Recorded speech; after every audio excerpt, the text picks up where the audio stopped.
Welcome, everyone, to a very special episode here on Hang Fire. Today, I'm here with an absolute legend. We're joined by a true master of the harmonica, an artist who's absolutely pushed the blues into uncharted territory. He's played alongside legends from Willie Dixon, Muddy Waters, Ray Charles, to Bob Dylan.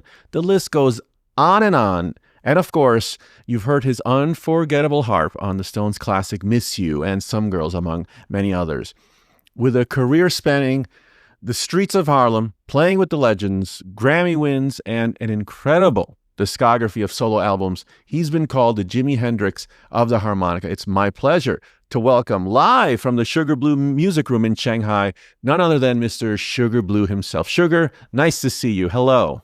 Hey man, how you doing? Pleasure to be with you, man. Oh my, the pleasure's all mine. What a true honor, sir. Thank you so much for being here. I mentioned in the intro that title, the Jimi Hendrix of the harmonica. Do you remember the first time you heard someone call you that? And how did you react when you heard something like that? Well, I've always I was a big Jimi Hendrix fan, and when he first broke out with Hey Joe. Mm-hmm. And everything else that he laid down before he passed, I took it as an incredible compliment. I was very honored by it, and I didn't know whether I could live up to it, but I loved it. I think it's such an appropriate title because no one plays a harmonica like you. And people should go and listen more to all of your stuff because you could hear the influence. You can hear why people call you that because you are putting 1,000 notes where people didn't know notes were in for the harmonica, and we'll get into that in a second. But I want to go to the beginning, if you don't mind. Let's go all the way to the top, if you don't mind. You had such an amazing career, and I was amazed to find out that you practically grew up in the Apollo Theater. What was that world like? Oh, man. I grew up around the corner from the Apollo Theater. My mother had been involved in the Apollos like back in the 30s.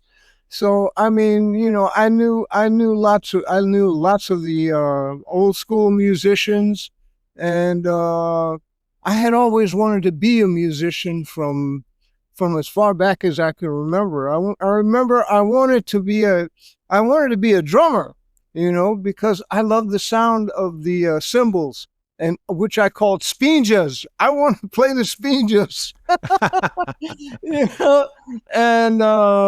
it's like, God, man, a lot of people from the venue would come by and chat with my mom because she knew most everybody, and so I got to hang out and listen and hear what was going on, and I remember my mother told me a story about when I was born that Billie Holiday came by to see the new baby.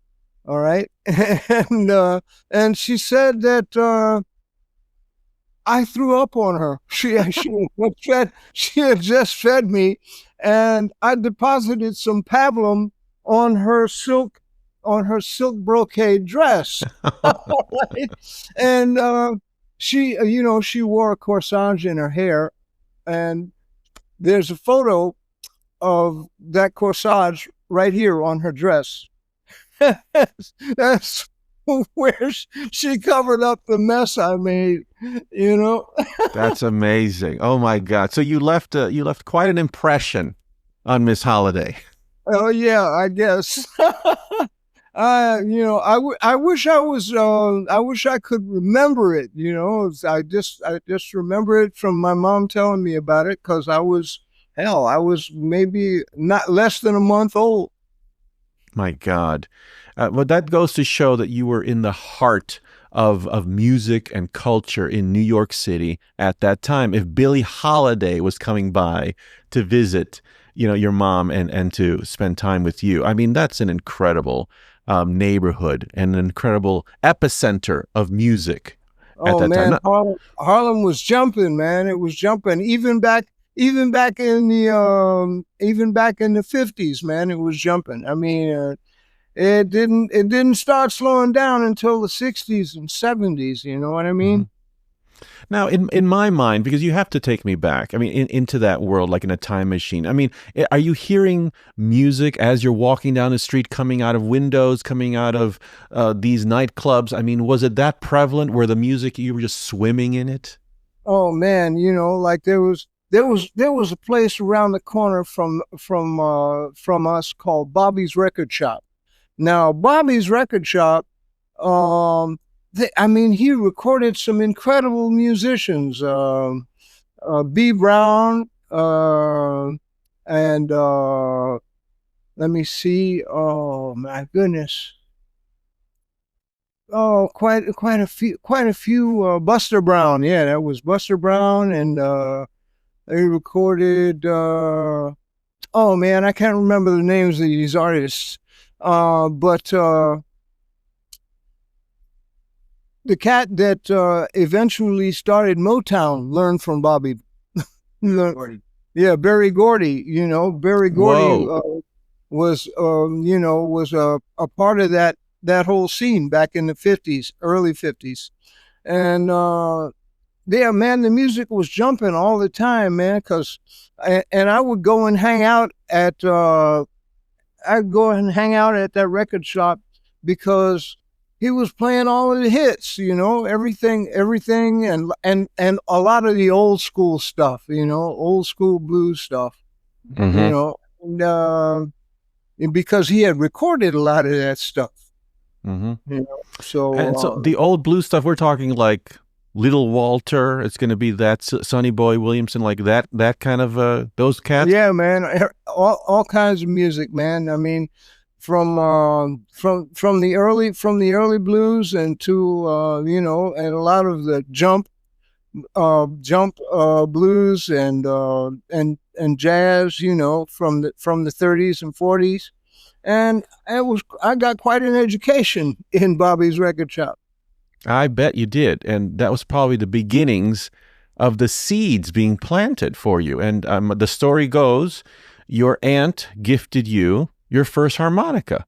Um, Yeah, yeah, she yeah, did. She gave me my first harmonica, and from the time she gave it to me, I played it nonstop around the house. But my mom was not a big fan, you know, because I mean I played it from the time I woke up until I got went to sleep. So I remember one day I woke up and I said, "Mom, have you seen my harmonica?" She said, "I haven't seen it, son." So it just disappeared. sure, that story. Hey, I had to I didn't get another one until I went downtown and bought one. And then I hid it. Smart, very smart. Well, tell me, Sugar, what was it that you were hearing and feeling with the harmonica that you felt that you had to play it all day and all night? What was so magical about it? Oh man. Well, back in those days, man, there was like, you know, like on the television there was always these western programs, Mm-hmm. and of course there were a lot of harmonica in them. And there were a few tunes that you know, pop tunes that were had harmonica in them that I really liked, and so I just started trying to play along with them, you know, and I would play along with the with the television programs, and play along with the radio, and you know, and eventually I started playing along with records that I eventually went out and bought. You know, it's like I got really into the folk scene, you know, and people like Dylan and Brownie McGee and Sonny Terry and well, okay, Stevie Wonder happened, and My mother actually, she took me to see him at the Apollo, and we're the same age. Oh, is that right? And yeah, so I started trying to emulate him. You know what I mean? And it was uh, it was many years before I understood that he was playing a chromatic harmonica and I was playing a diatonic harmonica. Hmm. But that had a that ha- that was a great influence on me, and had a lot to do with the way I approached playing the blues. You know. Hmm. Hmm. It's a whole different universe, it seems like, the chromatic harmonica compared to diatonic, because Oh yeah, like, right? I mean, it's whole other notes available to you that seems like it's not in the other one. yeah. Well, I mean, with the diatonic, basically you got do to do. You know, C D E F G A B C, and with the chromatic, you have all the half steps. You know, and that makes it possible to play and move through the keys. You know what I mean? But if you know different positions on the diatonic harp, you can also move through the keys, not as fluently as a chromatic, but you can move through the keys. Ah, interesting. So you were listening to, the tunes that were on the television from those westerns, the radio, and the records, probably things that were popular at Bobby's record store that you were listening to. What would you say was the magic fairy dust between those legends like Junior Wells and James Cotton and Stevie Wonder? For you, there were the different flavors, or were they all under the same umbrella for a sound for the harmonica? Well, no, I mean, you know, I listen to all of the harmonica players, you know, uh, James Cotton, Junior Wells, Big Walter Horton, Little Walter, Sonny Boy, and both Sonny Boys, because there was Sonny Boy 1 and Sonny Boy 2. And, and, oh my God. I mean, everybody that was playing harmonica, I listened to. You know, it didn't matter. I loved the sound of the instrument, and you know, Jimmy Reed was very influential on me. You know, and because he played a lot of first position harmonica, and I wanted to understand and how that worked because I learned playing second position, and then I heard Jimmy Reed, and he was playing first and second position. So I just hooked into it, you know. You were learning the harmonica and you were playing and busking and performing on the streets of New York City, around town, around the city, and that must have been a very challenging and rewarding exercise as a performer, musician. Would you say? Yeah. Well, I mean, you know, I had read that Sonny Boy Williamson, Rice Miller, had started out playing on the streets for you know and entertaining people. And I thought, well, if it was good enough for Sonny Boy, it's good enough for me. And I followed in his footsteps, you know. I've done that very little as a performer. I play guitar. I used to play guitar and sing and stuff. But do you recommend that for most performers? There must be an incredible amount of learning happening in that exercise. Well, I mean, you know, you get to you get you first of all, it helped me lose my shyness. You know what I mean?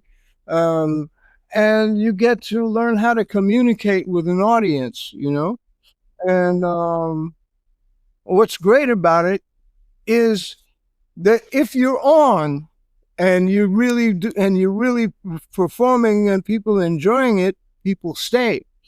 And if you're not, they leave. So it really helps you to hone your craft, you know, and know what you're doing right and know what you're doing wrong, you know. So it's a very positive experience. I found out. And I loved it. When I was doing it, it was a blast, man. That's fascinating. And I totally see what you're saying is that the audience gets to vote very quickly on what they like and what they don't like. Oh yeah, man. It's like, and you can tell and you can tell at the end of the day what's in the hat, you know. How And did you guys do doing that? I heard you guys did very well. hey, man, hey, sometimes we made $300, $400, $500 in a day, you know. Whoa. I mean, And that's nice. and and I mean, it's like we would play all summer long, and hell, man, we would coast through the winter, no problem. Oh man, that's a great gig. That sounds pretty good. Oh yeah, Wow. man, we had a ball. We had a ball. I met some wonderful people on the streets. Victoria Spivey, she was like an old school blues singer, and when I say old school, it's like from the 1920s, and she had, very very well known blues artist. Back in the 20s, she wrote a tune called Black Snake Blues, and and quite a few other tunes. And she was very well known, in the 20s and 30s. And she passed by. I'll never forget it. She pulled up in an old Cadillac, and she stepped out dressed to the nines, and she hung out and listened to us, put some money in the hat. And when we took a break, she said, "Hey, if you want to record some music, you can come to my studio and record." And I was like, "Yeah, cool, why not?" This is like, I had never been anywhere near a recording studio. And so she recorded us, and we had a ball. And she sort of adopted me. You're my son, and which is eventually how I met Bob Dylan and got to record with him, because we went to see Willie Dixon at a place called the Bottom Line in the West Village. And she took me back and over into the private part, or the private area. And she said, "I want you to meet my son Bob." I'm like, "Hey, I'll meet Bob." Whoever the heck Bob was, I didn't have any idea. And she said, "This is my son Bob, and I mean, this is my son Sugar Blue, and I want him to play on your next record." And he stood up, and I'm like, "Oh shit, that's Bob Dylan!" Blew me away. And Man. so we shook hands, we chatted for a minute, and then we watched the performance, and went our separate ways. And about, I don't know, maybe a month or two later, I got a call, and he said, "Yeah, come on down. I want you to record with me." And I was like, "Shit." Yeah. I was in the studio with Bob. Did you and Bob get to kind of talk shop about the harp? Because, he's a harp player himself. Did you guys get to kind of trade licks or teach each other a couple things? Or did he ask you for some guidance on that? No, man, he's like, "Okay, we're gonna do this tune. We're gonna play the blues, and I just want you to do what you do." And I was like, "Okay, Bob," and he counted it off, and we went at it. Easy to work with in the studio? Bob was easygoing? Yeah, nice cat, man, really nice cat. Very very friendly, affable. I really enjoyed the work that I did with him. Yeah, and the time we spent together was really something because, and I was a big Bob Dylan fan from Jump Street anyway, you know. So I was really knocked out to be recording with him. Oh, absolutely. A lot of people, have take issue with Bob's harmonica playing, that, it's not as graceful, as fluid as someone like yourself or other harmonica players. How would you describe Bob's harp playing? It's very unique to his Bob's own style. harmonica playing is perfect for the music that Bob Dylan plays. Nobody else could do it or fit it into his music the way he did. I mean, I loved it. I loved the way he played the harmonica. It was like it's not like chops, you know, technical fluidity and so forth, but it was right on time and right in the spirit of the music that he played. It was great, man. Yeah, I Especially agree. especially his acoustic stuff. Yeah, I'm sure with folk being so popular coming up, when he was coming up, all those early tracks that he was doing with just acoustic guitar and harmonica, it was, so folk, heavy, that it must have just been very liberating to hear that combination of instruments together. Oh yeah, man! I loved it. I loved it. It was that was one of the reasons that I loved his music so much, because there was so much harmonica in it. You know. Right. And so the story continues on that you're working in New York City, you're performing and you're recording, and it's through the suggestion of Memphis Slim, who had a big suggestion for you to perhaps move on from New York City and go on to bigger and better things somewhere else. Is that right? Yeah. Well, the way that I got introduced to Memphis Slim was through Willie Dixon and Wow. Victoria Spivey. Okay, because and Muddy, and because like Muddy would let me sit in, and I'll never forget it. The first time I sat in with him was at a club in Midtown called Unganos, and he let me sit in. And then every time that I would go to one of his gigs, he'd say, "Oh, okay, Sugar Blue, come on up here and play," So he was letting me sit in, and that's how I made the Chicago connection. And Willie Dixon, I got to know Willie Dixon through that contact, and eventually I went to see Memphis Slim because all of those guys knew each other and had worked together back in the 50s. And when I went and sat in with him, I sat in with Slim. He knew about me from Dixon. All right. And I sat in with him, and he liked the way I played. And I remember him telling me that he said, "Well, son, I'm going to let you sit in." He said, "But if you mess up my set, you see these size 15s, I'll put them right where the sun don't shine." So I was like, "No problem. I'm going to do the best I can do." And and he was, and we had a drink together afterwards.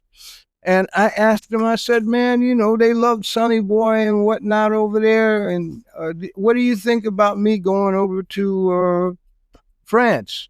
And he said, "Well, they did love Sonny Boy. And, if you are adventurous enough, step out, take a chance." He said, and see how it goes. Maybe it'll work for you. Maybe it won't. But if you don't give it a try, you'll never know. About 2 or 3 weeks later, I was on a plane. Jeez, you didn't waste any time. No, hey man, there was no point. I mean, and it was really a great move for me. It was really a great move for me. I met so many wonderful artists. I met Papa Joe Jones, one of the greatest jazz drummers that ever lived. Um, Kenny Clark, Dizzy Gillespie. I recorded with Stan Getz. Stan Getz, right? And I met and hung out and played with Dexter Gordon also, and Sweets Edison, incredible trumpet player. He was Frank Sinatra's preferred trumpet player, and oh man, a ton of guys, man, ton of guys. So the transition from performing in New York City around there and then going to Paris, you say it was a lovely, great experience. What was the dynamic? Was the dynamic different playing for audiences in the States compared to playing to audiences in Paris, for example? Was the vibe similar or completely different? No, man, it was similar. It's like we were playing in the metro, playing on the sidewalk, and basically, man, busking, it's the same anywhere you go. If people like it, then you make money and you have fun, and they do too. And if you don't, well, you makes no money and you don't have any fun. But we did really well, man. We really did well. I really enjoyed it. And around this time, jazz must have been one of our best exports here from the U.S. going over to Europe. Didn't they have quite a extreme love for our jazz, more so there than maybe even here? Yeah, indeed. I mean, it's like hell. I mean, all the way back to the time of Louis Armstrong, and Louis Armstrong and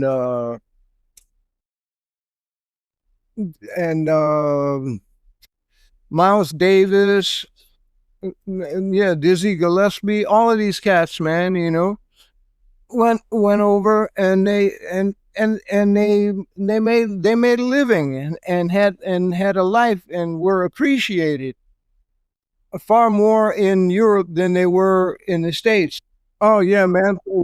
It was like playing in the metro, man, was a hoot, because and we would play um, around the lunchtime. There was, at lunchtime, and in the evening, when people had taken a break, and when people were coming back from work, and that's when we made our money, and that's when people had time to stop and hang around and listen to the music. It was against the law. You had to have a permit, and we didn't have any permits, so we were dodging the gendarmes.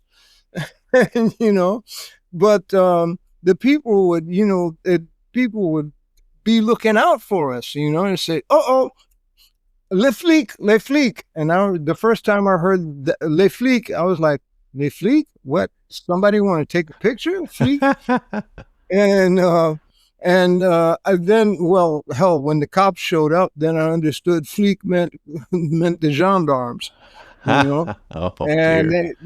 they moved us out, but we got around them. We got around them pretty much. Well, this is a perfect timing for the next part of the chapter in the books here, so to speak, because, yeah, as you know, this is a Rolling Stones podcast, so we're going to be asking some questions about your lovely work with the Rolling Stones. And I think the first thing I would love to know, Sugar, is the faithful moment of you crossing paths with the Stones. There's the legendary story that Mick Jagger came across you busking in Paris in a subway, in the metro. Is that true? Can you imagine what would have happened to Jagger in the metro? Come on, man. Come on. He'd ended up with bruises and no clothes on. People. Maybe he likes These the attention. players, no, it wasn't. It's a lovely story. I haven't really, tried to knock the story, but that's not the way it went down. Is that Uh, right? we were playing at a party at some friend's house in Paris, and at the time they were shooting a James Bond film. Okay, in on location in Paris, and an assistant to Cubby Broccoli was at the party, and he said, "Hey, man, he said you play really great, and I think that the Rolling Stones could use you on this new record that they're doing." And I was like, "Huh? Oh, sure, okay, right, yeah." And he says, "And I'm going to give you," and he said, "and I'm going to take your number and give it to Mick Jagger, and he's going to give you a call." And I was like, "Yeah, right, okay." So this guy's pulling my leg, okay, but what the hell? I'll go along with it. I gave him a number, Sure. and hell, about a week later, I got a call from Jagger. He said, "Yeah, I want you to come by the studio and work with us." And I said, "Sure, why not?" So I figured this somebody was still pulling my leg. I didn't believe that it was Jagger. Very skeptical, So huh? yeah, hey, man, it's like somebody's having fun with me. And so I hopped in a cab and went out to the studio in the Bois de Boulogne, and it was a huge studio, man. I mean, like, they recorded orchestras in this place, classical orchestras. So the studio was humongous, and I'm knocking on the doors, and nobody's answering. And I was like, okay, somebody had some fun with me, okay, and now how am I going to get a cab out of here? And eventually, the door popped open, and Jagger stuck his head out, and he says, "Are you Sugar Blue?" I said, "Yeah, I'm Sugar Blue." He said, "Well, come on in, man." So that was how that went down. The rest is history. Unbelievable. Unbelievable. I'm so curious to know the dynamics and the process. Did you all play together in the same room and record live and track as a band, or were your parts sometimes punched in overdubbed? Was it always with the band or separate? No, no, it was basically a jam session, man. It was like, it was like, okay, 1, 2, 3, hit it, man. When I had a ball, man. It was really fun, It was like there was little or no rehearsal, It's like, okay, let's go for it, you know. Super loose, huh? Yeah, man. It was that's I mean, but that's the way they go about their music, It's like immediate, very you know there's an immediacy and vibe to the music, and you can hear it. You can hear it on the recordings. It's like they don't rehearse the music to death. You know what I mean? Yeah, I guess that's the secret ingredient for them, isn't it? It keeps that spark there. Yeah, man, it keeps it keeps it. They do it. It's live, like as if they were performing live.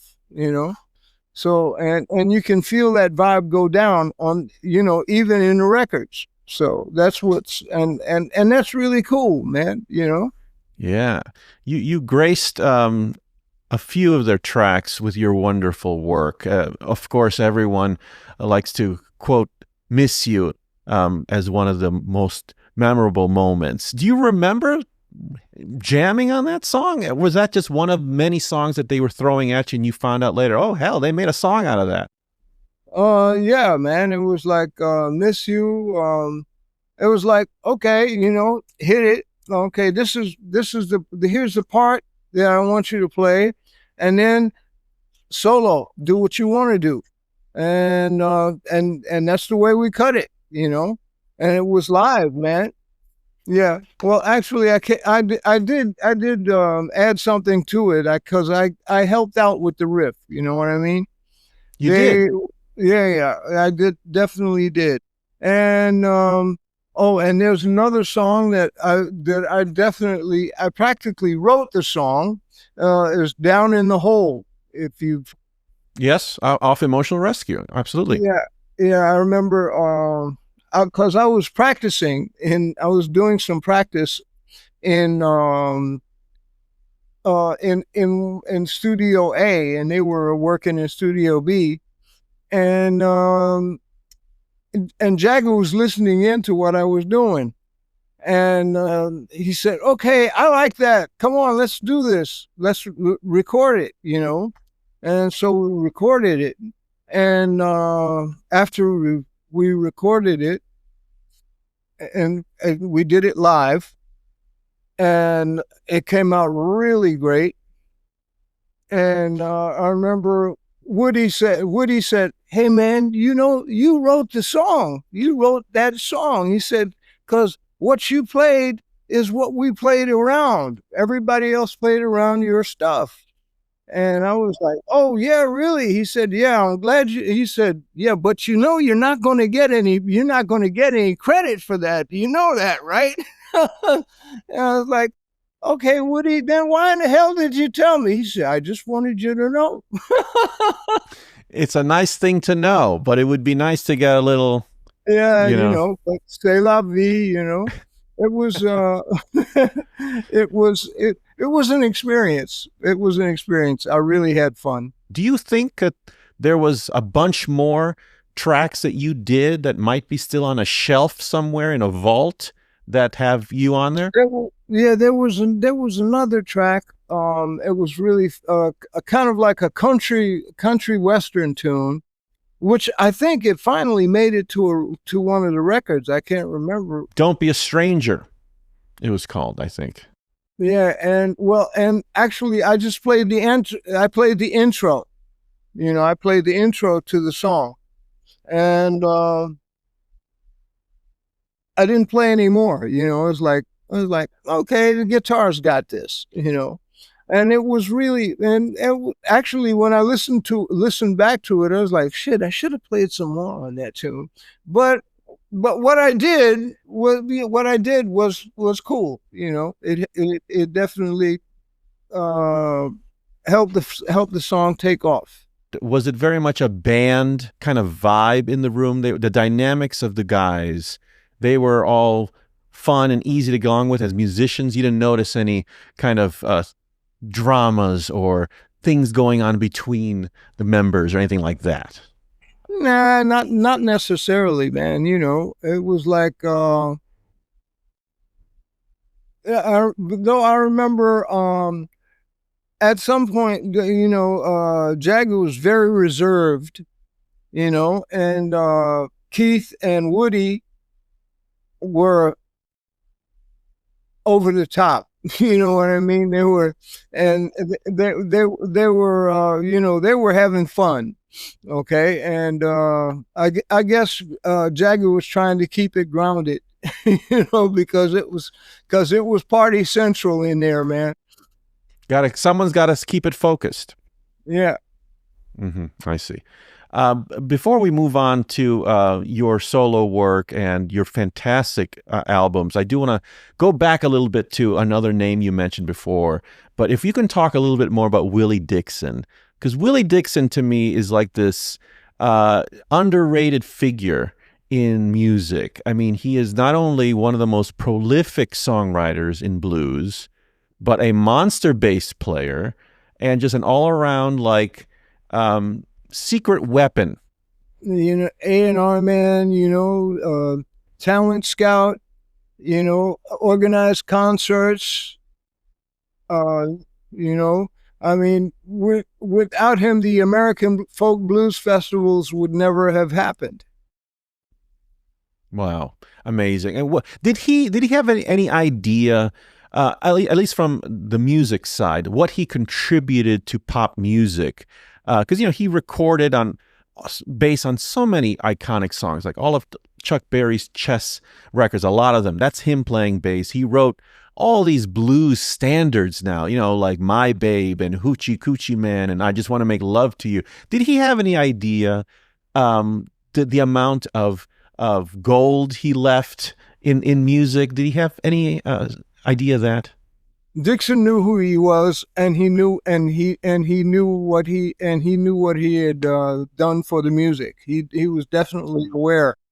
I mean, he was very astute. Are you kidding me? And actually, he made a good living. He made a good living. And some of the rock and roll bands that recorded his songs without his knowledge or his okay eventually ended up paying him quite a lot of money. you know which they should have, because they took his music. I think it was Led Zeppelin. Yeah. Yes, the big example of that, right? Yeah, man. So I mean, and I mean, and everybody covered Dixon's tunes, man. I mean, everybody. Well, he Etta wrote. James, Etta James. I mean, the Stones. I mean, good God, man. So many bands covered his music. You've been working at this point in the story with all these legends, all these guys, but now you start to branch out and put out your own music and your own solo albums. And it started with the album Crossroads. Is that right? That was your first one that came out. Yeah, that was right after I recorded with the Stones, because I had been trying to get a record company to record me, and everybody turned me down until I did this stuff with the Stones. Then I was like, then there were so many record companies coming after me, I didn't know which one to say yes to. Well, that's a good thing, isn't it? Yeah, well, yeah, it had a good side. It had a good side. How did it feel to finally kind of break out and, instead of supporting an artist, you were now front and center? Was that something that you were ready for at that point? Well, yeah, I was ready for it. I wanted to do it. I wanted to record. I wanted to see what I could see. I wanted to get some of my music out there, and because I had been writing songs, and I thought I was ready for it. And actually, it turned out pretty good. It was like my first time in the studio, and I had some really wonderful musicians playing with me that were of great assistance, for a neophyte in the studio. Yeah, you were always surrounded by some amazing musicians. Listening to a lot of your albums, you really picked some great players to create this fantastic package. I mean, you are at the front here, kind of leading the way with this amazing, harp playing that is just light years away from anyone could imagine. And you've got some good support with you, so you really put together a lot of great bands. Oh yeah, man. It's like, hey man, without the bottom, there ain't no top. You're exactly right. And you won a Grammy in 1985 for your contribution in the album Blues Explosion at Montreux. Now, for the song on Another Man Done Gone. Yeah, actually, it was quite a trip, because I had to follow Stevie Ray Vaughan. Okay. You're kidding. And Stevie had two amplifiers cranked up to 11. Okay. And the band was screaming, man. I was screaming. I was like, oh man, I got to follow this. I don't know what the hell I'm going to do. And by myself, and so it was like, and so the cat told me, he said, well, now it's your turn. I'm like, okay. And so I went out there with my 365 Honer,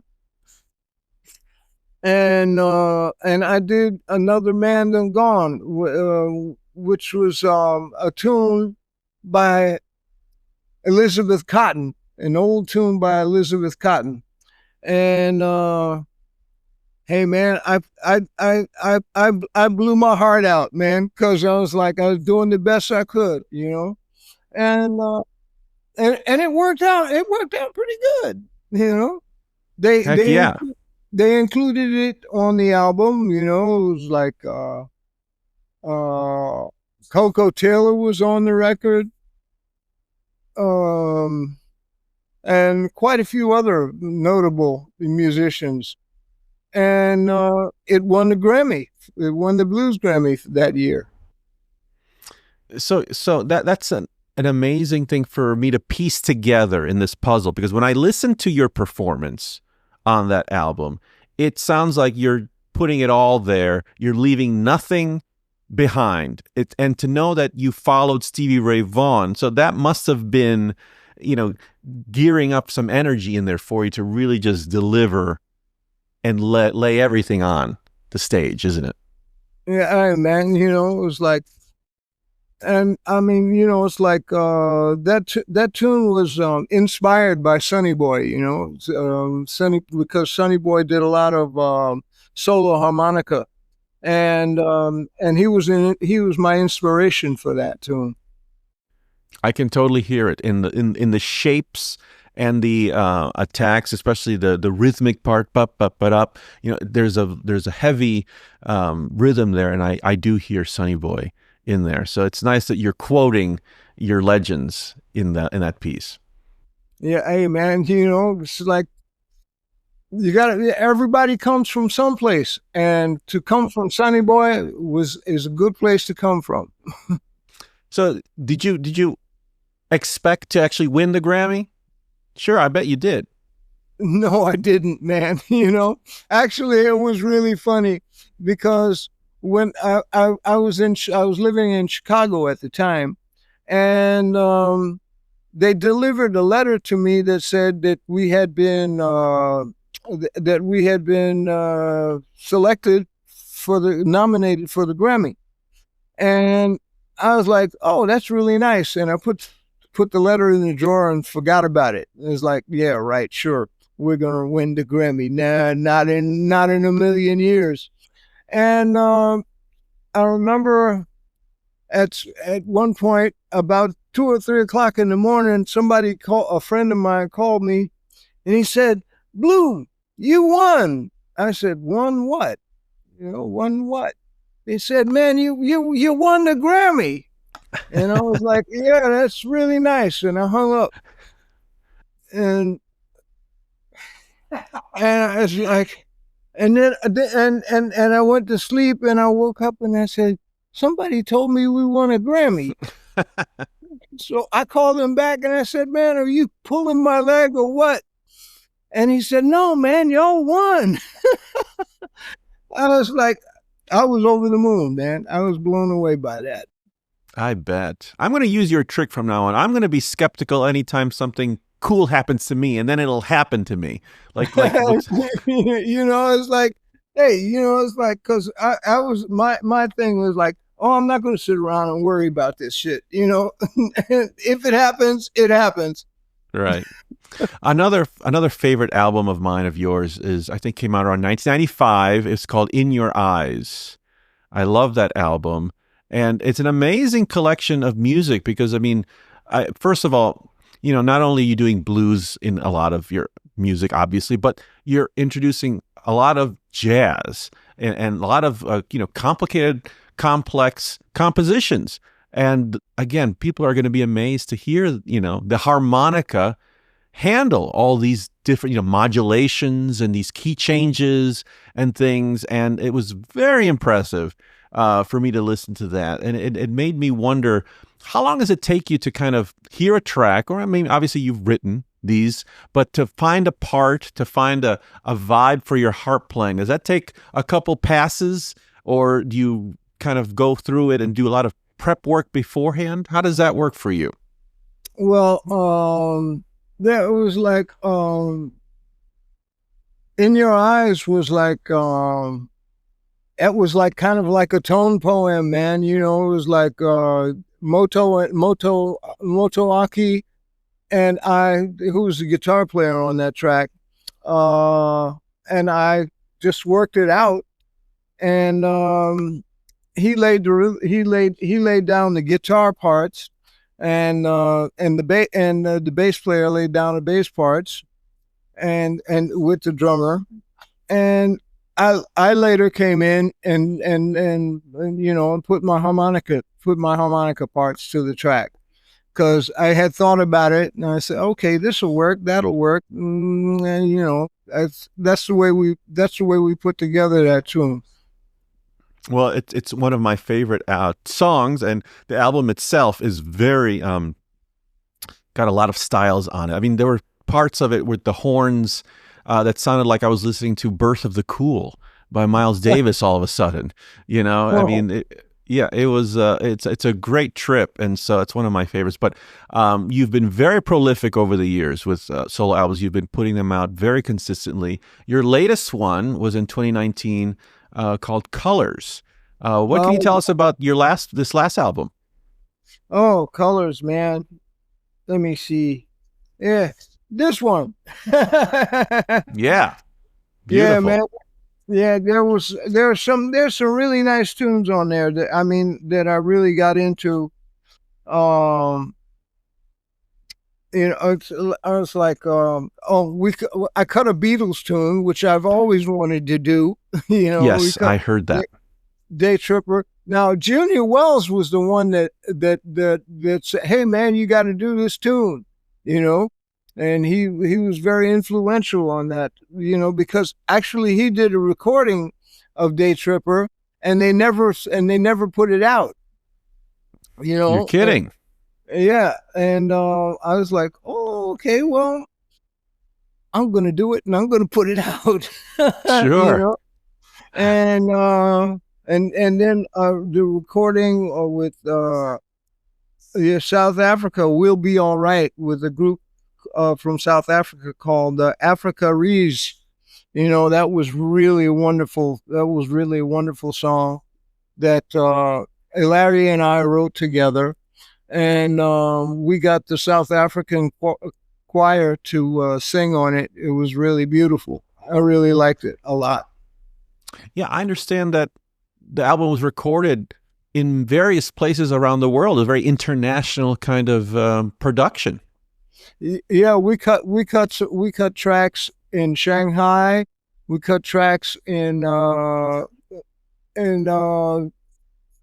Italy. We also cut tracks in Chicago, and finally South Africa. Yeah, man, we were getting around on that one. Was that just because you were it lined up with your tour dates, or you just went where the musicians were? No, we had to go where the musicians were. You've got to follow the musical inspiration. We wanted different sounds, and so we had to go move around to get it done. Well, that's fantastic. Well, it's a great album. Are you working on something upcoming? Oh yeah, we got some beautiful stuff in the can right now. Is that right? Some beautiful stuff that we're working on. We got a cut, man, that I love. It's called Fear.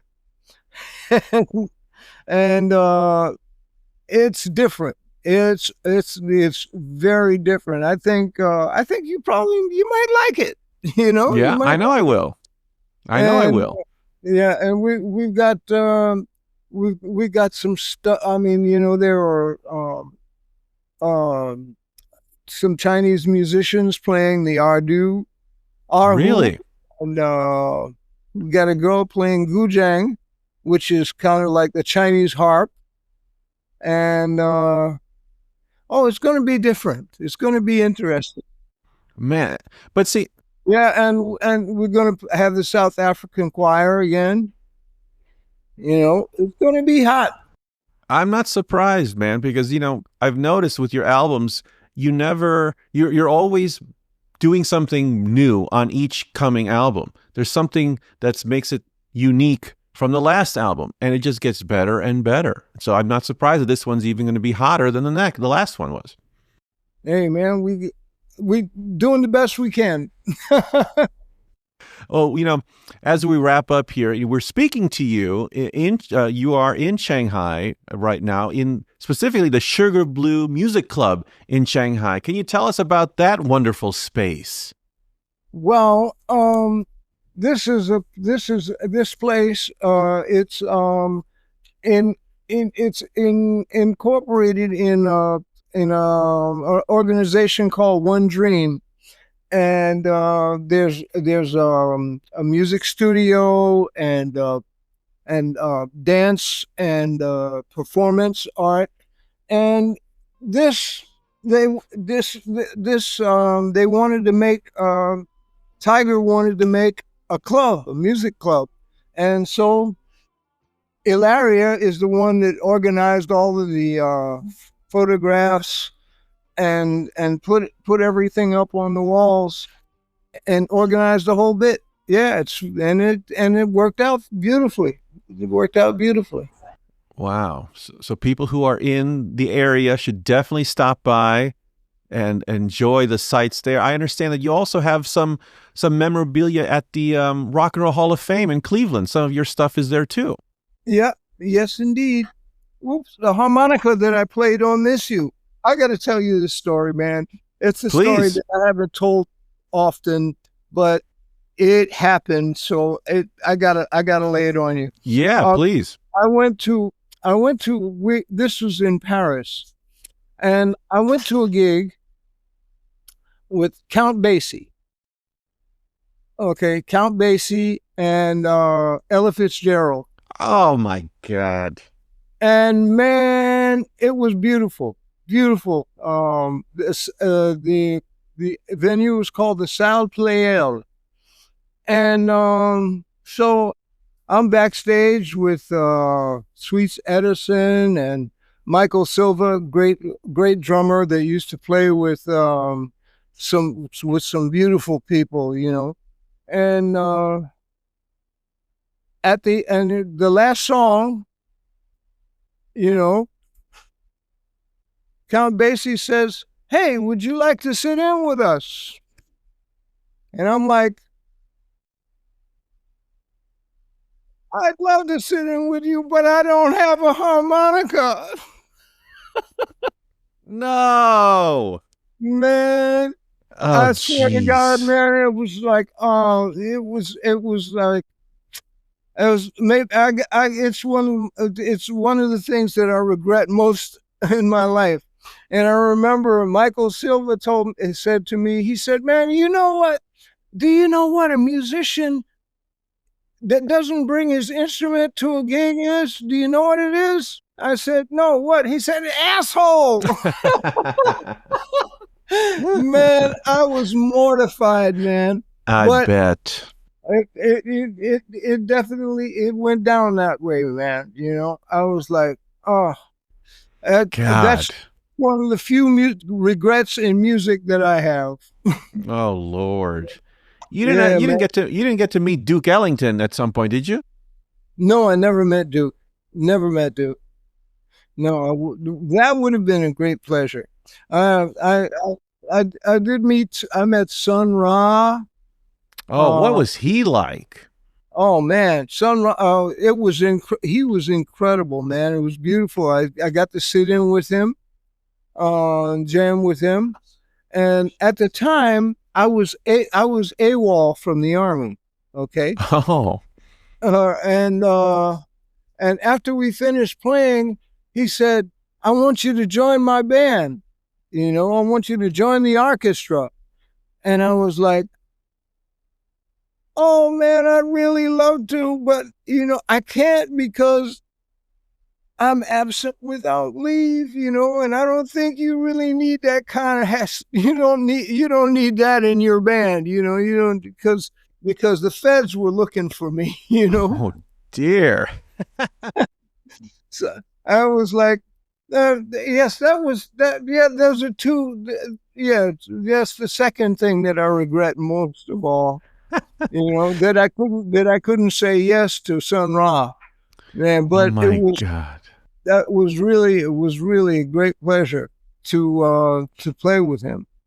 Well, at least, I mean, you'll never forget you got the invitation from Count Basie to play with him. Yeah, the invitation was great. Now, if I'd have had a damn harmonica, Jesus, unbelievable. yeah, Well, my girlfriend at the time, she was like, "You're always jumping up and jamming with everybody. You're making a pain in the ass of yourself." And so I was like, "Well, maybe you're right." And so I didn't take an instrument with me. oh And for man. years, I blamed her for that, I don't blame you. I blamed her for that. But really, it was my call. I could have said, fuck that, I'm taking my instruments, but I didn't. So, c'est la vie, such is life. I love you. I love your spirit about it. That reminds me, Charlie Watts in the Rolling Stones, he was a huge jazz aficionado. Did you ever Oh, get to yeah, chat with him about yeah, jazz? he loved jazz, man, and, we spoke a little bit about drumming and about drummers, because I never worked with, but I got to know Papa Joe Jones, and he really loved Papa Joe Jones, which I don't blame him for. He was one of the most prolific jazz drummers that ever did it. As well, you have new music coming up, but you have a very exciting performance coming up with the Gare sessions in Mongolia. Oh yeah, man. For the Art Gare group. Yeah, I'm looking forward to that. DJ Bo is hooking that up, and I'm looking really forward to doing that with him. And it's going to be outrageous. It's going to be beautiful. Wow, what a very exotic location, Mongolia, huh? That sounds beautiful. Hey, it's like years and years ago, Ilaria and I had dreamed of actually coming to China and playing in China and going to Mongolia and different parts of China and introducing the music to the people, that probably never heard it before. So it's really going to be an exciting trip. Well, the blues is in good hands with you out there promoting it and playing it, sir. So we thank you for your years and years of wonderful music that has made so many people happy, including myself. This was simply incredible to sit down with you. I want to tell everyone watching, listening, for more information on Sugar Blue, please go to sugar-blue.com, where you can listen and purchase his music and learn more about this amazing, legendary artist, Sugar Blue. God bless you, and thank you very much for all the amazing music. Oh, thank you, Justin. Thanks for the interview, and keep on swinging, baby.